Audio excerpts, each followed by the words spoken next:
All right, what is going on, Chiefs Kingdom? Welcome back to the KC Sports Report. I'm your host, Michael Darcy, as always, and today I'm going to break down some of the recent Chiefs free agent signings. So the Chiefs brought in two more free agents that I just did not cover. I am late, but the saying goes, better late than never, so here I am. So the first free agent the Chiefs brought in is running back Jerrick McKinnon, and they signed him to a one-year deal worth $1.75 million. He's only going to account for about $850K against the salary cap.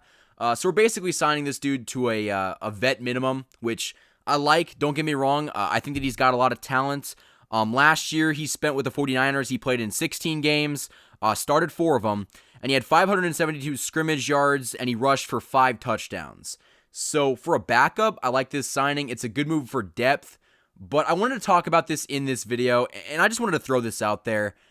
I have no problem with the Jerrick McKinnon signing. I think he's a very good backup. He's probably going to be better than Darrell Williams. But my biggest problem is you already released Damian Williams earlier this offseason. Like, why did we release somebody that would have costed the exact same as Jerrick McKinnon, who's a better football player? I mean, Damian Williams is a solid to average player in this league as a starting running back.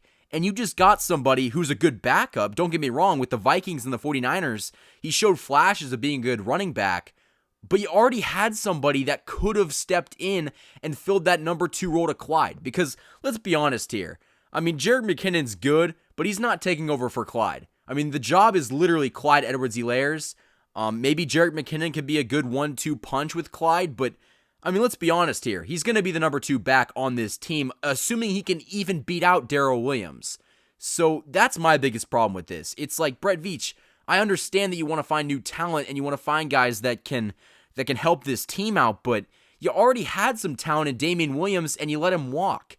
I mean, Jerrick McKinnon is 5'9", 205. He's short, but he sure's got a lot of weight on him. He tore his ACL, which is kind of why he got released by the Vikings. And the Niners picked him up last year, and he was solid, but he's kind of getting to the point in his career where he is an injury concern and a liability, which is also why he's not a starter. So for depth, like I said, I like this move. But the question that I asked Chiefs Kingdom is, why would you do this if you already had Damian Williams on your roster and you decided to cut him? I mean, that to me is just why I don't think this move made a ton of sense. I mean, I understand Jerrick McKinnon can be a good back on this team, but I mean, I like Damian Williams a lot more based off of what he did in that Super Bowl and just what he did in the playoffs and the regular season overall. I mean, Jerrick McKinnon is an upgrade over Darrell, but he's not an upgrade over Damian Williams. So right now, the running back committee / roster, so to speak, you got Clyde Edwards-Helaire at number 1, Darrell Williams or Jerrick McKinnon at number 2, and then Darwin Thompson. So you got like 4 running backs on your roster, assuming that they don't even pick any more up. So there's a good chance that one of these guys doesn't make the team. It could be Jerrick McKinnon. I'm not too sure. But like I said, I like this move for depth. He's going to provide a spark off the bench. And he's a pretty good pass catcher. From what I saw, he is a smaller guy. He's 5'9", but he's good in space. He's shifty. He can get in between the tackles.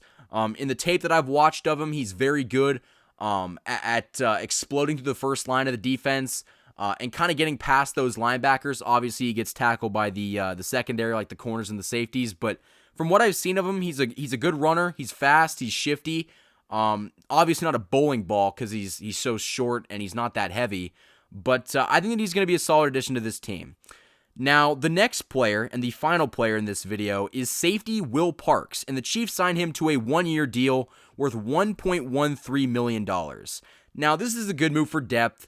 The big knock on Brett Veach throughout the entire draft process was that he didn't pick up a safety or a cornerback in the draft.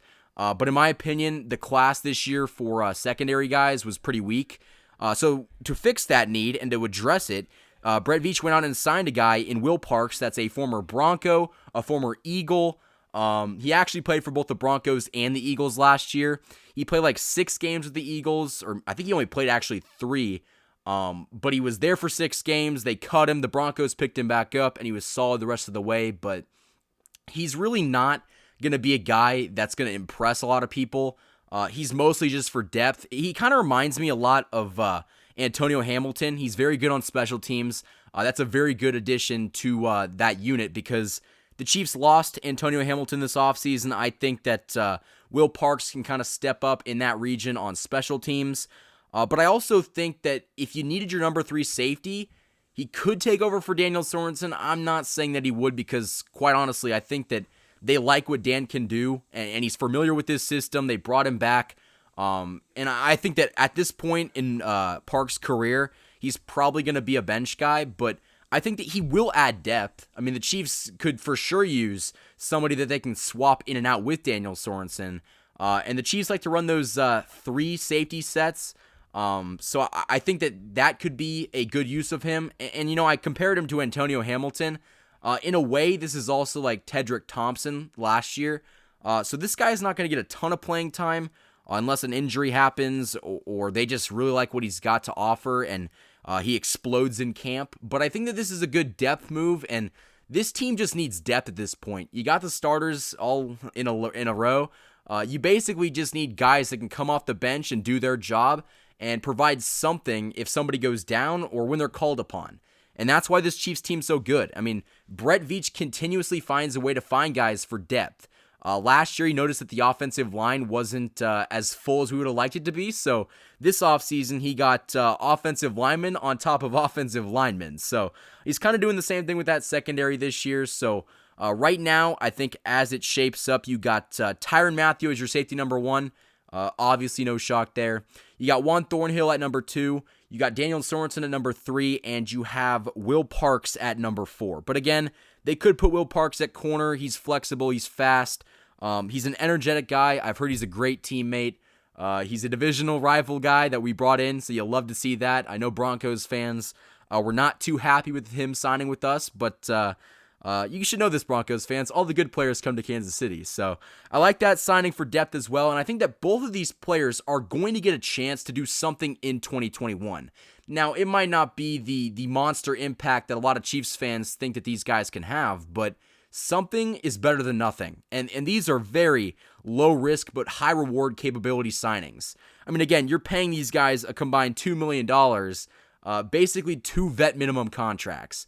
So I love that. I love these signings, and I think that they're going to have a good chance to contribute on a championship team. And hopefully the Chiefs can do their best with these 2 guys and the other guys that Brett Veach brought in this offseason and help this Chiefs team get back to another Super Bowl. Thank you for watching this video. If you guys enjoyed it, hit that like button, comment, and subscribe for more of the best Chiefs content on YouTube. You can also follow us on Instagram for more of the latest updates on future videos, as well as instant Chiefs news right after it happens. You can also support the channel via the Patreon, as well as buying merchandise from the KC Sports Report store on Teespring. The links to all of those websites will be in the description. You just listened to the KC Sports Report, presented by Michael Darcy.